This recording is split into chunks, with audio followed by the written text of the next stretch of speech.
Welcome everybody, François Letarte, JDR D30. Another ramble, the second part of my trilogy about Report of the Obvious.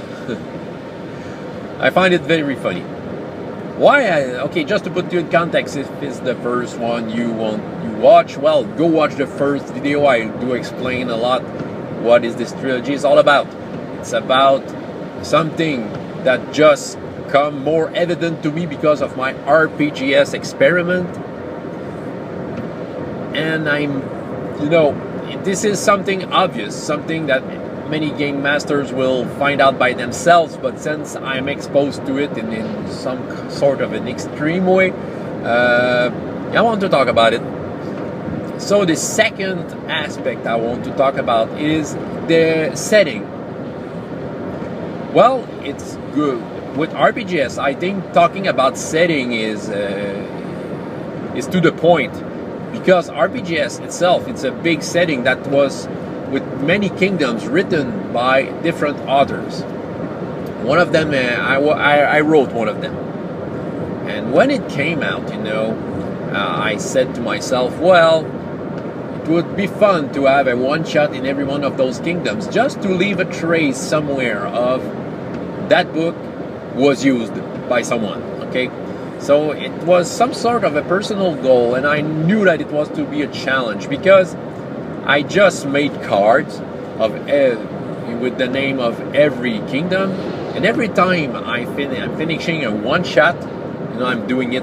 Okay, every kingdoms that are played in one shots. Well, every time I finish one, I do draw a card, and randomly I come up with the next kingdom that will be played, which is a big challenge. Okay, RPGS is a fine word. Let me put this like that right away. This is a fine word. Every one of those kingdoms were created by their authors, and they had quite a lot of fun in creating it. There are great ideas, very originals, and yeah, you have stuff like that into that book. If you want to run a lifelong campaign, you can with RPGS. Okay, every kingdoms are described in, well, most of them 3 pages, not much more. Okay, you have the basic of what is that kingdom, and from that point you create on the top of that. But all the kingdoms are different, and all the taste of the people reading the book are different. I have my taste, I have my preference. If I would use that book, okay, for myself, without this, the experiment I'm running, I would probably go with 1 or 2 kingdoms, that are high on my list of my preferred ones. Yeah, but my experiment was to use all of them. So it was a challenge for me to come up with, how can I say it?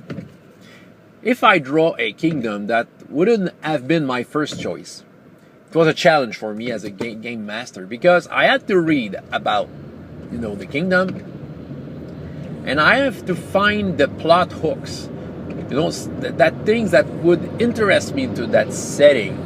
Okay, and as a game master, I have to create a plot hook that I love enough for me to communicate to the players.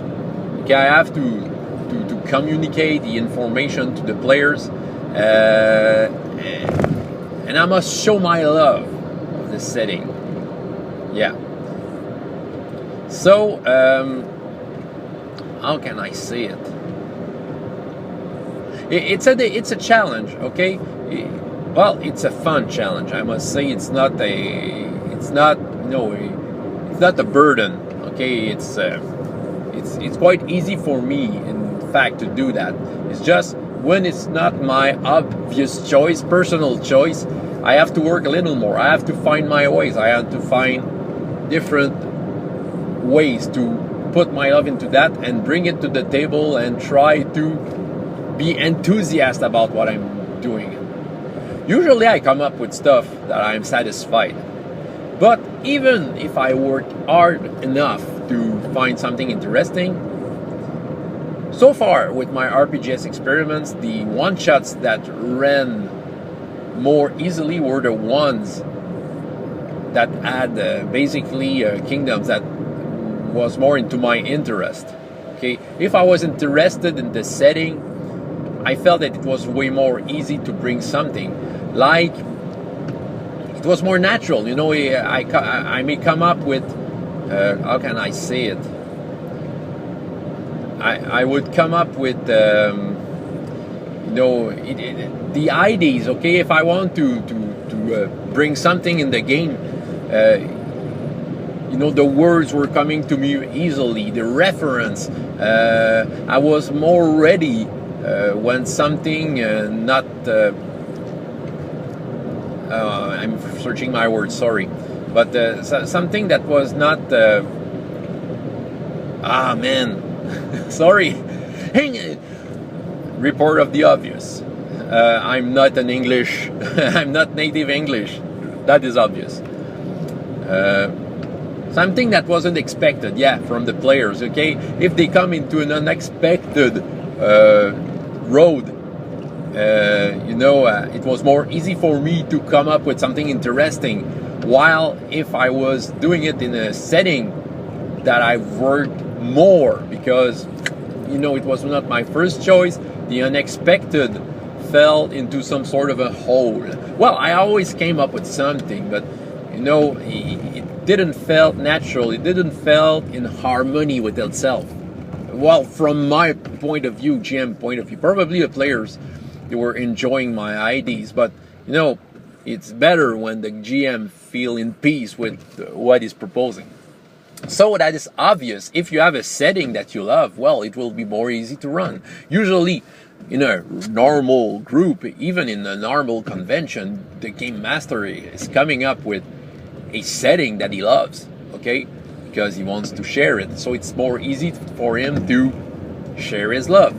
And if it's your regular group, well, either the proposition was accepted by the group and they will share that love, or even more, you know, you have made the choice, all the group together made the choice at the same time to say, yeah, we will play all together into that.